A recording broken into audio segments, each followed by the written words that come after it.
வணக்கம். வணக்கம். நான் ஒரு வீடியோவில் சொல்லியிருந்தேன். நாம் அனைத்து உயிரினங்களையும் புசிக்கிறோம், உணவாக சாப்பிடுகிறோம். ஆனால் மனிதர்கள்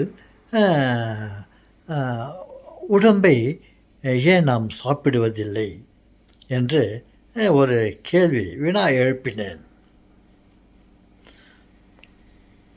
அந்த வினாவிற்கு பதில் சொல்வதற்கோ என்னவோ தெரியாது. நான் அந்த வினாவை சிறிது காலத்துக்கு முன்னர் தான் நான் எழுப்பினேன். ஆனால் நமது இறைவன் அப்பொழுது ஒரு 2026 25 வருடங்களுக்கு முன்னவே சொல்லிவிட்டார். என்ன சொல்லுன்றால், அவர் உடம்பை காட்டி இது என் சரீரம், அவர் இரத்தத்தை காட்டி இது என் இரத்தம்,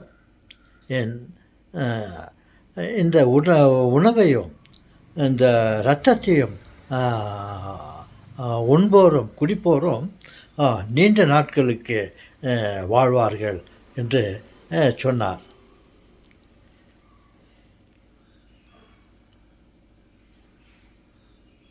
நீண்ட நாளுக்கு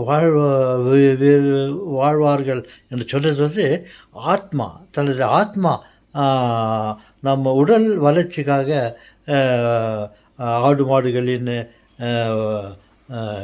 மாமிசத்தை சாப்பிடுகிறோம். அவைகள் நமது உடம்பிற்கு ஆரோக்கியத்தை தருகிறது, ஊட்டத்தை தருகிறது. ஆனால் இயேசு கிறிஸ்து ஜீசஸ் சொன்னார், இதை அவருடைய உடம்பையும் அவருடைய இரத்தத்தையும் உண்போர் குடிப்போர் நீண்ட நாட்களுக்கு வாழ்வார்கள் என்றால், நமது ஆத்மாவிற்கு அது உணவாக அமைந்திருக்கிறது என்ற ஒரு காரணத்தால் நீண்ட நாட்கள் வாழ்வார்கள் என்று சொன்னார். நீண்ட நாட்கள் என்றால் எண்ட்லெஸ்.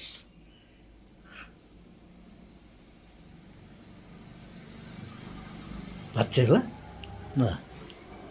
அவர் இறைவன் தன் உடம்பையே உணவாகவும் நமக்கு அவருடைய உடம்பையே அவருடைய இரத்தத்தையே ரசமாக நமக்கு அவர் கொடுத்திருக்கிறார். பார்த்தீங்களா? நாம் அவரை தினமும் உண்ணுவோம், அருந்துவோம். நமது ஆன்மாவிற்கு வலிமையை பெறுவோம். ஓகே.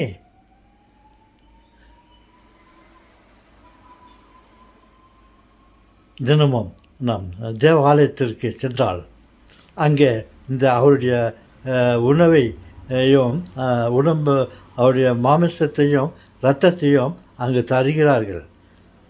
தேவாலயத்தில் சென்றால் இது இயேசுவின் சரீரம், இது இயேசுவின் இரத்தம் என்று சொல்லி திருப்பலியின் இறைவன் வழிபாட்டை நடத்துபவர் குருவானவர்கள் சொல்லுகிறார்கள். அதை நாம் தினந்தோறும் பூசை இகளை அட்டன் பண்ணி அங்கே கொடுக்கும் நன்மைகளையும் ரசத்தையும் அருந்த வாய்ப்பிருக்கிறது. ஓகே செல்வங்களே,